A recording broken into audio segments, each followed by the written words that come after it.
Halo, assalamualaikum. Selamat datang di channelnya Bidan Safia. Silakan simak video berikut ini sampai selesai ya Bunda. Apabila video ini bermanfaat, subscribe, like, and comment. Bila ini juga bermanfaat untuk orang lain, boleh di-share ke teman atau keluarga Bunda. Terima kasih. Kali ini saya akan bahas tentang pijat bayi. Ayo, siapa di antara bunda-bunda semua yang belum pernah memijatkan bayinya?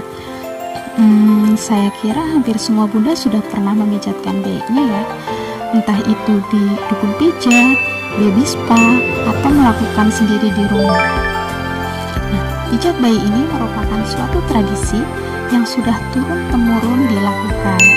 Kalau dulu orang tua melakukannya di dukun pijat, namun sekarang sudah banyak tren yang melakukannya di baby spa. Namun demikian ada juga orang tua yang melakukannya di rumah. Nah, kadang bunda-bunda ada yang bertanya nih, apa sih manfaat pijat bayi? Untuk itu kita akan membahas tentang manfaat pijat bayi. Pijat bayi dalam istilah medisnya dinamakan stimulasi sentuh. Berarti kita melakukan stimulasi atau rangsangan dengan sentuhan atau pijatan ringan. Banyak sekali manfaat pijat bayi. Namun di sini saya akan rangkum 7 manfaat pijat bayi. Yang pertama, dapat membuat bayi semakin tenang dan tidur semakin efektif. Kenapa demikian? Karena ketika kita melakukan pijat bayi, maka otot bayi akan lemas dan rileks. Nah, dengan rileks ini, maka bayi akan gampang tertidur. Selain itu, pijat bayi juga akan membuat peredaran darahnya akan semakin efektif. Dan juga masukkan oksigen, terutama ke otaknya. Jika masukkan oksigen ke otak ini bagus, maka otak bayi itu akan berkembang dengan baik. Yang kedua, dapat meningkatkan pertumbuhan maupun berat badan bayi.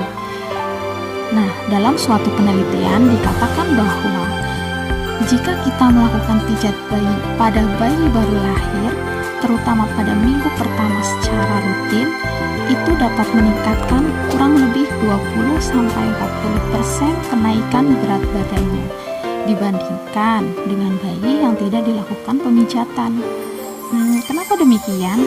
Karena ketika kita melakukan pemijatan, maka produksi daripada enzim-enzim pencernaannya lebih efektif dan juga kinerja insulinnya akan lebih efektif juga. Nah, jika kedua hal ini terjadi, maka bayi itu akan lebih lahap menyusu, atau pada anak-anak yang sudah besar, nafsu makannya akan meningkat. Yang ketiga, meningkatkan daya tahan tubuh. Mekanismenya adalah ketika kita melakukan pemijatan pada bayi, maka hormon serotoninnya akan semakin banyak diproduksi dan juga kinerja daripada reseptor adrenalin itu akan lebih ditingkatkan. Jika kedua hal ini terjadi, maka daya tahan tubuh bayi akan meningkat sehingga bayi tidak terkena infeksi atau sakit. Yang keempat, meningkatkan kesehatan saluran pencernaan. Kenapa demikian?